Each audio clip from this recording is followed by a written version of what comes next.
Okay, so moving towards non-aqueous titrations.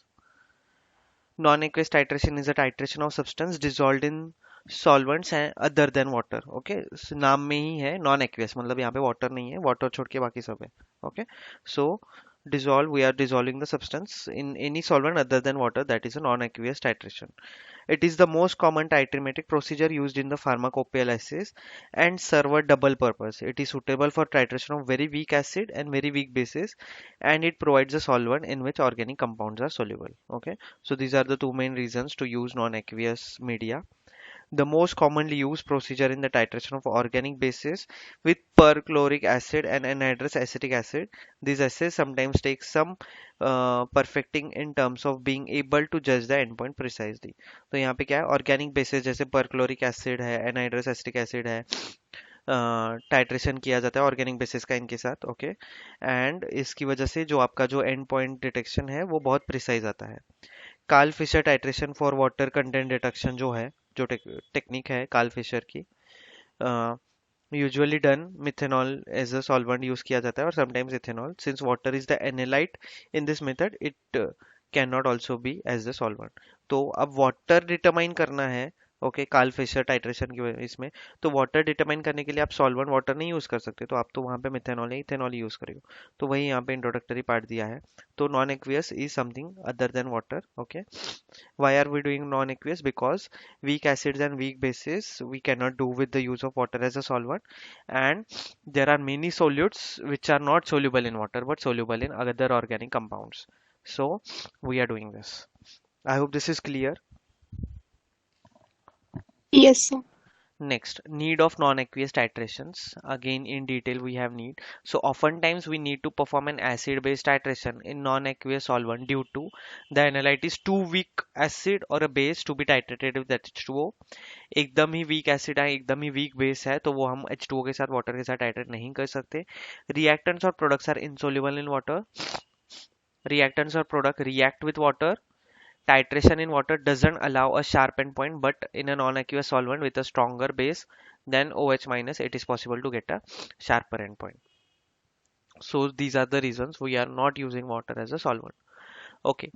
Now this point, ये जो point है इस पे भी question आ चुका है. Non-aqueous titrations are performed due to. Okay, and इसमें से तीन ऑप्शन थे और फोर्थ ऑप्शन जो था वो गलत था.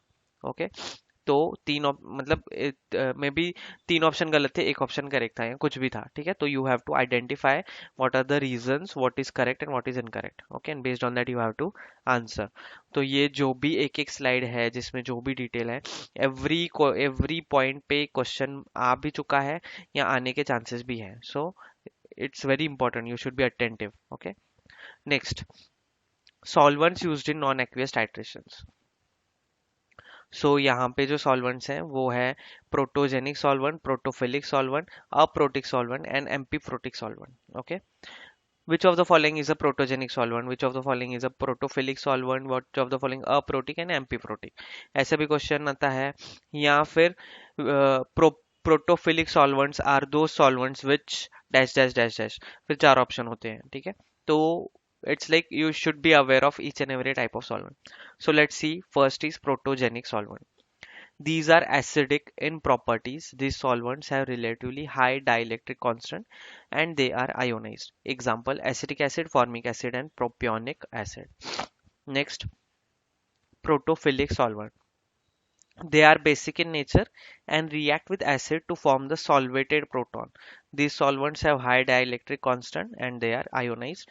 Examples of protophilic solvents are pyridine, dimethylformamide, ethylene diamine. Aprotic solvent, these are the solvent which cannot be able to donate any hydrogen. In this solvent, both acidic and basic properties are entirely absent in aprotic solvent. Examples, hexane, carbon tetrachloride, CCl4. Next, ampiprotic solvent.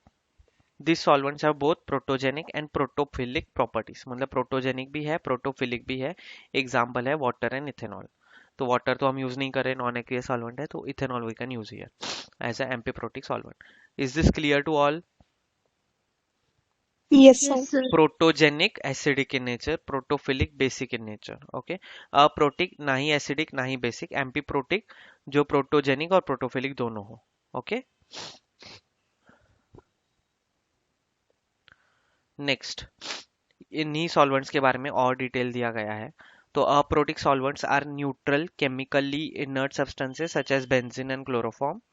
They have a low dielectric constant, do not react with either acids or bases. अब देखो मैं इतना detail में क्यों बता रहा हूँ, क्योंकि aprotic solvent has which of the following characteristics, which of the following is wrong about aprotic solvent, ऐसा क्वेश्चन आता है।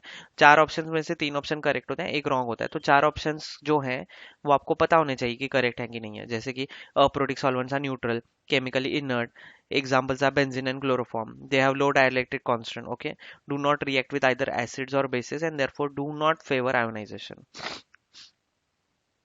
The fact that picric acid gives a colorless solution in benzene when which becomes yellow on adding aniline shows that picric acid is not dissociated in benzene solution, and also that in the presence of the base aniline it functions as an acid.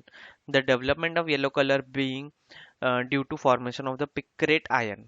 Carbon tetrachloride and toluene come in this group. They possess low dielectric constant, do not cause ionization in solute, and do not undergo reactions with acids and bases. Aprotic solvents are frequently used to dilute reaction mixture. Okay तो यहाँ पे एक picric acid का titration दिया गया है जिसमें benzene जो है वो सॉल्वेंट यूज किया गया है और एनिलिन जो है वो यहाँ पे बेस करके यूज किया गया है। तो acid and base, picric acid the acid है और aniline as a base and benzene is the solution. Okay, benzene, chloroform, carbon tetrachloride, toluene, ये सब अप्रोटिक सॉल्वेंट के एग्जांपल्स हैं। नेक्स्ट इज प्रोटोजेनिक सॉल्वेंट जो कि एसिडिक है नेचर में। Example sulphuric acid, they exert a leveling effect on bases. Okay, anhydrous acids such as hydrogen fluoride and sulfuric acid fall in this category because of their strength and ability to donate proton. They enhance the strength of weak bases. Example sulfuric acid, formic acid, propanoic acid, acetic anhydride, etc. They have high dielectric constant and ionize because of their strength and ability to donate protons. Okay, उनका dielectric constant high है and they are ionized because of their strength and ability to donate proton. Proton donate जो करता है वो protogenic solvent है, acidic in nature. Protophilic solvents, protophilic solvents are the substances that possess a high affinity for proton, मतलब proton loving, filling in the sense loving. Okay, protophilic. The overall reaction has been represented as below. Overall reaction जो है protophilic solvents की Hb plus H, SH plus plus B minus. Okay, the equilibrium in this reversible reaction will be generally influenced by the nature of acid. Reaction को आप side में रखो, reaction important नहीं है। Protophilic solvent basic nature में है, उनको proton के लिए एफिनिटी है, वहीं प्रोटोजेनिक सॉल्वेंट प्रोटॉन डोनेट करते हैं। ठीक है, protophilic solvents, weak acids are normally used in the presence of strongly protophilic solvent as their acidic strength and is enhanced and then become comparable for those of strong acid. It is known as the leveling effect. So this is also not that important. Only important is protophilic solvents and they have affinity for protons and they are basic in nature. Next is amphiprotic solvent. They have both protophilic and protogenic properties. Examples are acetic acid and alcohol. They are dissociated to a slight extent. The dissociation of acetic acid, which is frequently used as a solvent for titration of basic substances, is shown in the equation below. तो acetic acid का dissociation दिया गया. Here the acetic acid is functioning as an acid. If a very strong acid such as perchloric acid is dissolved in acetic acid, the latter can function as a base and combine with proton donated by the perchloric acid to form protonated acetic acid and onium ion. मतलब क्या, एम्पीप्रोटिक solvent बोल रहे हैं कि वो दोनों है, protophilic भी है प्रोटोजेनिक भी है, मतलब एसिडिक भी है बेसिक भी है। तो वो समझाने के लिए इन्होंने क्या किया है, यहाँ पे एसिटिक एसिड का एग्जांपल दिया है। अब एसिटिक एसिड के एग्जांपल में उन्होंने क्या कहा है कि एसिटिक एसिड जब हम यूज करते हैं तो वो एसिडिक वे में as a acidic solvent act करता है, बट उसी अगर टाइट्रेशन में एसिटिक एसिड से कोई स्ट्रॉन्गर एसिड है, जैसे कि यहाँ पे दिया गया था एग्जांपल पर क्लोरिक एसिड का, तो पर क्लोरिक एसिड अगर एसिटिक एसिड वाले टाइट्रेशन में हम यूज करें तो वहां पे क्या होगा कि perchloric acid will be acidic more than acetic acid, so acetic acid will act as a base. Okay, so amphiprotic solvents are like either they will act as a base or acid based on whatever the condition is that there. Okay, clear everyone? Yes, sir. Yes, okay, sir. Okay, fine. ये important है इसलिए मैं इतना ज़्यादा detail में बता रहा हूँ, ठीक है। Titrants used in non-aqueous titration. So acidic titrants are perchloric acid, para-tolusulfonic acid, 2,4-dinitrobenzosulfonic acid. Basic titrants tetrabutyl ammonium hydroxide, sodium acetate, potassium methoxide, and sodium amino ethoxide. These are all titrants which we use in non-aqueous titrations. So here we end with our non-aqueous titrations. Next is complexometric titrations. Complexometric titration, sometimes also known as chilatometry, is a form of volumetric analysis in which the formation of a colored complex is used to indicate the endpoint of a titration. Okay, complexometric titration नाम में ही है, complex formation होता है, complex formation के बाद कुछ colour change दिखता है और उस कलर चेंज को हम as a end point, as a reference point use कर सकते हैं। देखो नाम में ही है कॉम्प्लेक्सोमेट्रिक, मतलब कॉम्प्लेक्स फॉर्मेशन हो रहा है इस टाइट्रेशन में।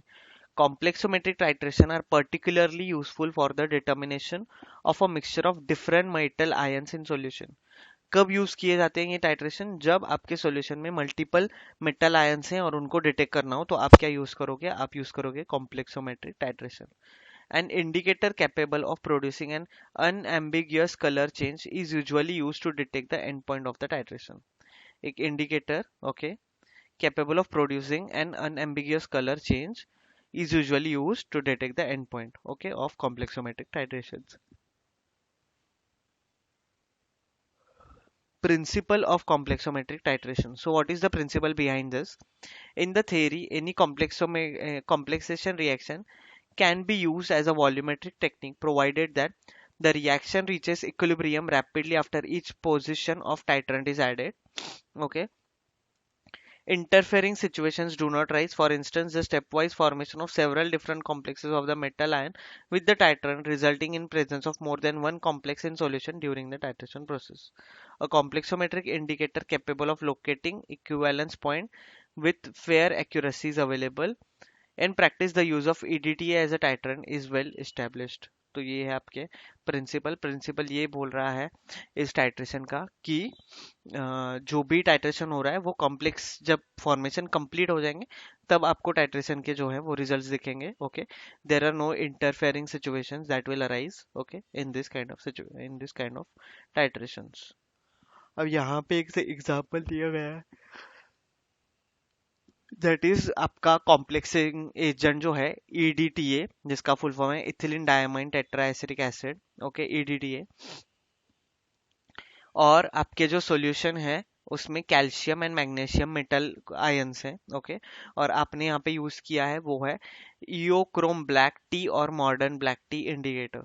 तो इन दोनों में से कोई एक इंडिकेटर यूज किया गया है, आपके सॉल्यूशन में कैल्शियम मैग्नीशियम आयंस है, and you are using EDTA as a complexing agent. तो रेड वाइन कलर होता है सॉल्यूशन का, जिसमें कैल्शियम मैग्नीशियम एंड हमने जो इंडिकेटर है वो डाला है, ओके। उसके बाद जब हम इथिलीन डायमंड टेट्राएसिटिक एसिड डालते हैं कॉम्प्लेक्सेशन एजेंट, तो कैल्शियम और ईडीटीए कॉम्प्लेक्स बना देता है, मैग्नीशियम ईडीटीए कॉम्प्लेक्स बना देता है, और फ्री इओक्रोमियम ब्लैक टी इंडिकेटर, मतलब जो आपका इंडिकेटर था वो ईडीटीए के साथ बाइंड रहता है, तो वो अब ईडीटीए से सेपरेट हो जाएगा। सेपरेट हो जाने के बाद यहाँ पे क्या होगा कि आपको फ्री ओक्रोम ब्लैक टी इंडिकेटर दिखेगा। अब ये जो कॉम्प्लेक्सेस है इसका कलर कलरलेस है, फ्री ओक्रोम ब्लैक टी इसका कलर ब्लू कलर है, तो रेड वाइन कलर से ब्लू कलर दिखा, तो final colour change at the and point that is blue. Clear? मतलब क्या है, आप देखो, आपके पास ईडीटीए का नोन सॉल्यूशन है, आपके पास एक अननोन सॉल्यूशन है जिसमें magnesium and calcium metal ions है। अब जब आप टाइट्रेशन करोगे, टाइट्रेशन से पहले इस पूरे सॉल्यूशन का कलर था wine red colour, but at the end of the titration the colour changes to blue colour, and this is what it indicates that you should stop here, your titration is complete. Okay, now we'll study about few complexing agents. So first complexing agent that we are going to study is EDTA, ethylene diamine tetraacetic acid. Just give me a minute, till then you just go through this slide, okay, read this slide.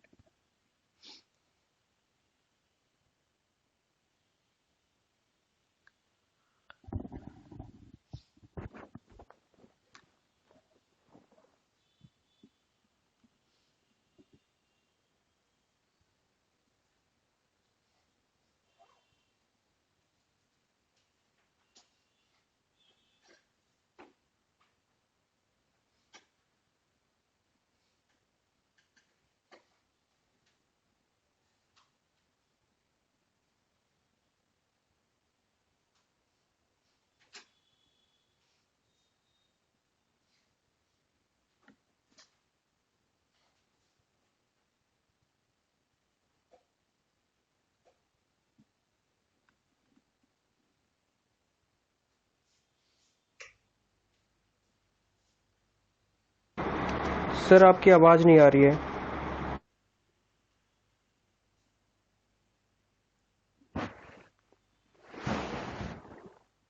Hello.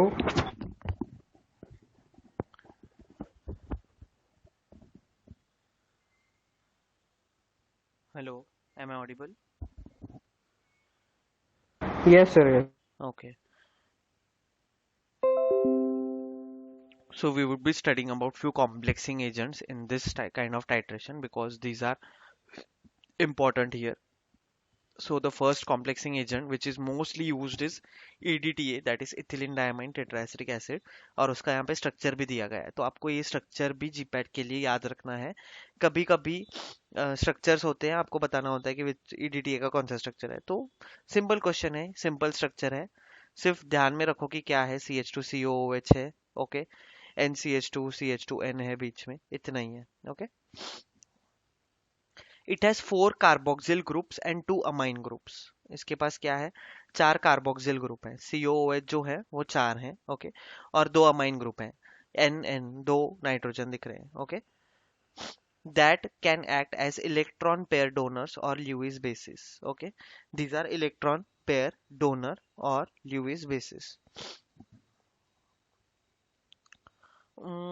I think there is some what do you say, glitch in I don't think they will act as a electron pair donor or Lewis base. Lewis bases are electron pair acceptors. Okay, I need to check this. Huh? Okay, the ability of EDTA to potentially donate its 6 lone pairs of electron for the formation of coordinate covalent bond to metal cation makes EDTA a hexadentate ligand. Okay, ये ना Lewis acid जैसे act करेगा, not as a Lewis base because it is an electron pair donor. Okay, so EDTA के पास ability है कि वो 6 lone pair of electron दे सकता है, इसलिए उसको हेक्साडेंटेड लिगैंड बोलते हैं। हेक्साडेंटेड मतलब 6 lone pair of electron it can donate, so 6 is hexa, इसलिए hexadentate ligand. However, in practice, EDTA is usually only partially ionized and thus forms fewer than 6 coordinate covalent bond with metal cation. तो क्या है कि वो बहुत कम ionise होता है, इसलिए वो पार्शियली ही मेटल आयन के साथ कोवेलेंट बॉन्ड बनाता है। Disodium EDTA is commonly used to standardise aqueous solution of transition metal cations. Disodium EDTA EDTA का एक फॉर्म है, ओके, जो यूजुअली यूज किया जाता है फॉर ट्रांजिशन मेटल कटायन, जो आपके पीरियोडिक टेबल में ट्रांजिशन जो पार्ट है उसमें जो मेटल कटायंस हैं उसको स्टैंडर्डाइज करने के लिए आप डाइसोडियम ईडीटीए यूज किया जाता है। Disodium EDTA often written as Na2H2Y, okay, only forms 4 coordinate covalent bonds to metal cation at pH values less than 12. In this pH, the amine group remain protonated and unable to donate electron to the formation of coordinate covalent bonds. Okay, so disodium EDTA जो है वो 4 coordinate covalent bond बना सकता है, EDTA जो है वो 6 covalent bond बनाता है, इसलिए उसको हेक्साडेंटेड लिगैंड बोलते हैं। बट जैसे कि ईडीटीए कंप्लीटली आयोनाइज नहीं होता, इसलिए वो पूरी तरीके से कोऑर्डिनेट कोवेलेंट बॉन्ड नहीं बनाता। Next complexing agent is DTPA, diethylene tetramine pentaacetic acid. Okay, देखो डाई इथिलीन टेट्रामाइन, डाइथिलीन मतलब 2 इथिलीन ग्रुप है, देखो बीच में CH2 CH2 CH2 CH2, ये हो गए आपके 2 इथिलीन ग्रुप। ट्रायमाइन, 3 नाइट्रोजन दिख रहे हैं, हाँ है। And penta acetic acid, penta 5 acetic acid के ग्रुप है। CH3COOH आपका एसिटिक एसिड होता है, यहाँ पे एक हाइड्रोजन नहीं है इसलिए CH2COOH, ओके, ऐसे 5 ग्रुप है। So this is your diethylene tetramine triamine penta acetic acid, मतलब 2 इथिल 3 अमाइन और 5 एसिटिक एसिड के group, DTPA। Pentatic acid or diethylene triamine pentacetic acid is an amino polycarboxylic acid consisting of a diethylene tetramine backbone with 5 carboxymethyl groups. ओके, ये पूरा structure के बारे में दिया गया है। The molecule can be reviewed as an expanded version of EDTA and is used similarly. Okay. EDTA का एक्सपांडेड वर्जन, जैसे ईडीटीए का स्ट्रक्चर था वैसे ही है, इसमें 4 एसिटिक एसिड के ग्रुप है, यहाँ पे 5। Okay. It is white water soluble solid, ये क्या है, वाइट है, वाटर सोल्यूबल सॉलिड है। The conjugate base of DTPA has a higher affinity for metal cations, thus the pentanyon DTPA is potentially an octadentate ligand, assuming that each nitrogen center and each COO group counts as a center for coordination. इसके पास 5 COO group है और 3 nitrogen group है, और ये 5 और 3 ऐसे 8 जगह पे क्या है कि ये कोऑर्डिनेशन या कोवेलेंट बॉन्ड बना सकता है, इसलिए इसको ऑक्टाडेंटेड लिगैंड बोलते हैं। ओके। ऑक्टाडेंटेड मतलब 8 वे से या 8 जगह से ये कोऑर्डिनेट कर सकता है as a covalent bond to metal ions. Complexometric titration ये ज्यादा से ज्यादा सिर्फ मेटल आयन डिटेक्शन के लिए यूज की जाती है। Next is EGTA, ethylene glycol bis amino ethyl ether tetra acetic acid. Okay. Ethylene glycol जो बीच में है, bis amino ethyl ether. Okay. मतलब इथिलीन ग्लाइकॉल फिर अमीनो इथिल इथर जो बीच में ओ आपको इथरल ग्रुप्स दिख रहे हैं, टेट्रा एसिटिक एसिड क्योंकि 4 एसिटिक एसिड के ग्रुप्स हैं। So this is your ethylene glycol bis amino ethyl ether tetraesteric acid, EGTA, and complexing agent. EGTA is an amino polycarboxylic acid, a chelating agent. ये क्या है, amino पॉलीकार्बोक्सिलिक acid. पॉलीकार्बोक्सिलिक acid है मतलब इसमें carboxyl जो group है वो ज्यादा है। ओके। और ये एसिडिक in नेचर है, एंड ये एक चिलेटिंग ग्रुप है या चिलेटिंग एजेंट है जो चिलेट करता है, कॉम्प्लेक्स बनाता है। Compared to EDTA, it has a lower affinity for magnesium, making it more selective for calcium ions. EDTA के कंपैरिजन में क्या है, इसकी लोअर एफिनिटी है for magnesium. Okay. And making it more sensitive for calcium, तो अगर आपको सिर्फ कैल्शियम डिटेक्ट करना है तो आप EGTA यूज करोगे। ठीक है। It is useful in buffer solutions that resemble the environment in living cells when calcium ions are usually at least 1,000 of fold less concentrated than magnesium. मतलब क्या, it is useful in buffer solutions that resemble the environment in living cells, जैसे living cells का environment होता है वैसे ही ये buffer solutions में हम यूज कर सकते हैं। Okay. Where calcium ions are usually at least 1,000 of fold less than magnesium ions, उन्हीं जगहों पे आप ये एज अ क्या बोलते हैं टाइट या इसका यूज कर सकते हो जो आपके लिविंग सेल्स को रिजेंबल करते हैं वहां पे। Next is masking and demasking agents, बहुत ज्यादा इंपॉर्टेंट पॉइंट है masking demasking agents. Masking demasking agents मतलब कि आप क्या करते हो, आप कुछ ग्रुप्स को मास्क कर देते हो और फिर उसको डिमास्क कर देते हो। क्यों करते हो उसको mask demask? To protect that group. Okay. To enter into that titration, मतलब अगर मेरे पास एक कार्बन की चेन है ए, उसके दो एंड्स हैं, चेन ए का चेन जो है उसके दो एंड्स हैं, एक एंड ए और एक एंड बी। ओके।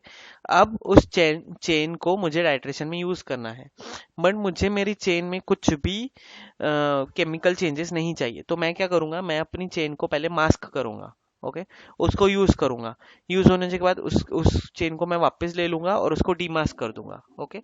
मतलब जैसे कि हम मास्क पहनते हैं, ठीक है, फॉर कवर, वैसे ही masking demasking is like covering and then uncovering. जैसे हम ये पॉइंट देखेंगे आपको और आइडिया आ जाएगी। Masking agents act either by precipitation or by formation of complexes more stable than the interfering ion EDTA complex. मतलब मास्किंग एजेंट जो है वो कॉम्प्लेक्सेस ज्यादा स्टेबल बनाते हैं then the EDTA interfering ion complex. Masking by precipitation मतलब यहाँ पे क्या है, प्रेसिपिटेशन की हेल्प से मास्किंग की जाती है, ये एक टेक्निक है यहाँ पे। Many heavy metals COCuPb can be separated either in the form of insoluble sulfides using sodium sulfide or as insoluble complexes using thiocitamide. These are filtered, decomposed and titrated with sodium EDTA. Other common precipitating agents are sulfate for Pb and Ba, oxalate for Ca and Pb, fluorine for calcium, magnesium and Pb, ferrocyanide for zinc and Cu, and 8-hydroxyquinoline for many heavy ions. Thioglycerol is used to mask Cu by precipitation in the assay of lotions containing Cu and Zn. देखो चलो ये हम जो थायो glycerol का example है ये हम कंसीडर करते हैं, उस हिसाब से मैं आपको क्या है मास्किंग डीमास्किंग समझाता हूँ। अब हमारे पास क्या है, एक लोशन है जिसमें कॉपर एंड जिंक है, ठीक है, बट मुझे उस लोशन में सिर्फ जिंक की क्वांटिटी डिटेक्ट करनी है, कॉपर की नहीं। क्लियर, सिर्फ और सिर्फ जिंक। अब उसमें से फिर मैं क्या जिंक और कॉपर अलग कर सकता हूँ? Obviously that is not practically possible, okay. तो मैं जिंक और कॉपर को तो अलग नहीं कर सकता, बट मैं एक काम कर सकता हूँ कि मैं जिंक को मास्क कर सकता हूँ या कॉपर को मास्क कर सकता हूँ, मतलब ऐसे साइड में रख सकता हूँ कि मैं सिर्फ और सिर्फ जिंक, फॉर एग्जांपल चलो मैं कॉपर को साइड में रख दिया तो मैं सिर्फ और सिर्फ जिंक को चेक कर पाऊँ, ओके। या फिर मुझे सिर्फ कॉपर चेक करना है तो मैं जिंक को क्या करूंगा, साइड कर लूंगा। साइड करना मतलब उसको मास्क करना। अब उसको कैसे मास्क करते हैं वो यहाँ पे बताया गया है।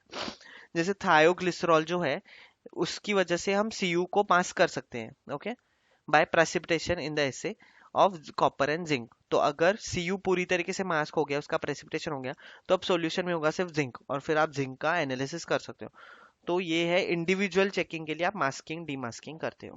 मास्किंग मतलब क्या करना, उसको साइड में करना या उसको डिटेक्शन में ना लाना, एंड आपकी डिटेक्शन विटेक्शन सब हो जाए तो उसको डीमास्क करके फिर से उस सॉल्यूशन में लाना। This is masking demasking. Masking by complex formation. अब मास्किंग जो है वो प्रेसिपिटेशन फॉर्मेशन से होती है, कॉम्प्लेक्स फॉर्मेशन से होती है, ओके। तो हमने जो अभी देखा वो प्रेसिपिटेशन से था। Next is complex formation. Masking agents form more stable complexes with the interfering metal ions. The most important aspect is that the masking agent must not form complexes with the metal ion under analysis. The different masking agents used are enlisted below. First is ammonium fluoride will mask aluminium and iron. Okay. Ascorbic acid is a convenient reducing agent for Fe3+, which is then masked by complexing as the very stable hexacyanoferrate complex, okay. मतलब यहाँ पे कुछ masking agents और वो क्या क्या mask करते हैं वो बताया गया है, okay.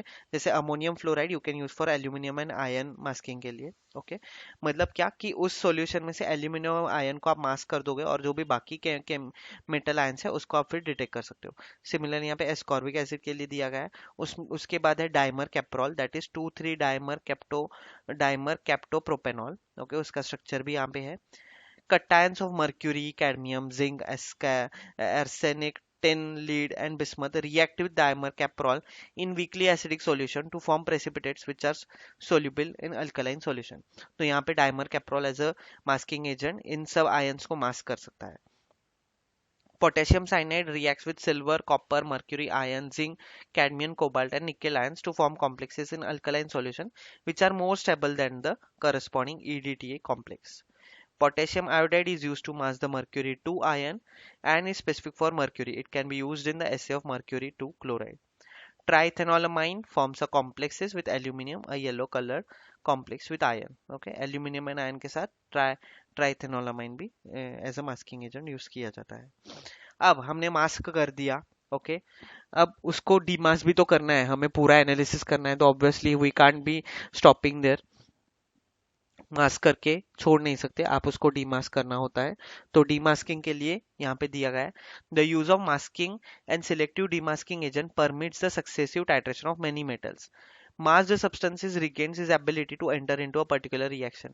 It is used to determine a series of metal ions in one solution. Example using masking and demasking agent is in complexometric analysis of three metals. तो यहाँ पे क्या है, तीन मेटल का हमें एक एग्जांपल दिया गया है जिसमें आपको मास्किंग डीमास्किंग समझाया जाएगा। देखो, कॉपर, सी ए क्या है, सी डी कैडमियम है, सी ए क्या है, कैल्शियम, करेक्ट। कैल्शियम है ना सी ए,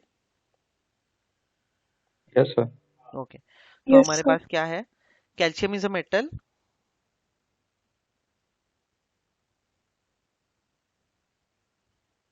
यस यस। ओके। क्या है कैल्शियम, क्या है, मेटल है, सही है। कॉपर, कैल्शियम एंड कैडमियम, हमारे पास ये तीन मेटल्स हैं। Calcium is your alkaline earth metal, okay. Direct titration with EDTA it will give the amount of three metals. अब हमने क्या किया, डायरेक्ट ईडीटीए के साथ इन तीनों मेटल्स का टाइट्रेशन किया तो हमें क्या मिला, तीनों का ओवरऑल रिजल्ट मिला कि calcium, copper and cadmium, okay, तीनों ईडीटी के साथ कॉम्प्लेक्स कॉम्प्लेक्स हो गए, पर हमें क्या है, कितना कॉपर है, कितना कैल्शियम है, कितना कैडमियम है, अलग अलग से चाहिए। ओके, तो हम इसमें क्या करेंगे, पहले एक को डिटेक्ट करने के लिए बाकियों को मास्क करेंगे, फिर दूसरे को डिटेक्ट करेंगे, फिर दूसरे को मास्क करेंगे। ओके, फिर तीसरे को अनमास्क करके बाकियों को मास्क करेंगे, तो मास्किंग डीमास्किंग करेंगे। ठीक है, तो यहाँ पे पहला है copper and CD cadmium masked bye cyanide. तो हम क्या करेंगे, कॉपर एंड कैडमियम को पहले मास्क करेंगे with the help of cyanide, फिर हमारे पास सिर्फ क्या होगा, नॉन मास्क्ड कैल्शियम होगा। तो कैल्शियम को हम क्या करेंगे, ईडीटीए के साथ रिएक्ट करवाएंगे, और ईडीटी के साथ जितना कॉम्प्लेक्स हुआ उसमें हमें पता चलेगा इस सॉल्यूशन में कितना कैल्शियम है। तो हमें अब कैल्शियम पता चल गया। अब हम क्या करेंगे कि फॉर्माल्डिहाइड और क्लोरर हाइड्रेट ऐड करेंगे as a demasking agent to demask the cadmium and titrate the solution to determine calcium and cadmium. अब कैल्शियम ऑलरेडी फ्रीली अवेलेबल है। ओके, कैल्शियम हमने डिटेक्ट कर लिया है, तो हमें कैल्शियम से कोई संबंध नहीं है। अब हम क्या करेंगे, डीमास्क करेंगे किसको, कैडमियम को। अभी तक कॉपर को हमने डिटेक्ट किया है क्या, नहीं किया, कॉपर वैसा का वैसा ही है। कैडमियम को डीमास्क करने के बाद कैडमियम का ईडीटी के साथ हम रिएक्शन करेंगे, और हमें कैडमियम की क्वांटिटी मिल जाएगी। अब हमारे पास कैडमियम और कैल्शियम का है, और कॉपर का डिटेक्ट करना है, बट हमारे पास कैडमियम, कैल्शियम एंड कॉपर तीनों का ऑल ओवर भी पता है। तो कॉपर का जानने के लिए हम कैडमियम और कैल्शियम का उसमें से माइनस कर सकते हैं। ठीक है, so that is very easy, we can add this and minus. Okay, so आपको प्योर कॉपर का मिल जाएगा कि इतना कॉपर है। Is this clear? सो ऐसे होता है आपका masking demasking. Yes, sir. Okay, complexometric titrations में कुछ टाइप्स होते हैं, जैसे डायरेक्ट टाइट्रेशन किया जाता है, back titration, replacement titration and indirect titration. Okay, so वो यहाँ पे दिया गया है।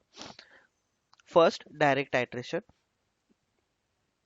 It is the simplest and most convenient method used in chiletometry or complexometry. In this method, the standard Chilon solution is added to a metal ion solution until the endpoint is detected.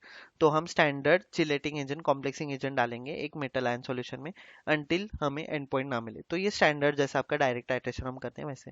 जैसे example है calcium gluconate injection, calcium lactate tablet and compound sodium lactate injection for assay of calcium chloride।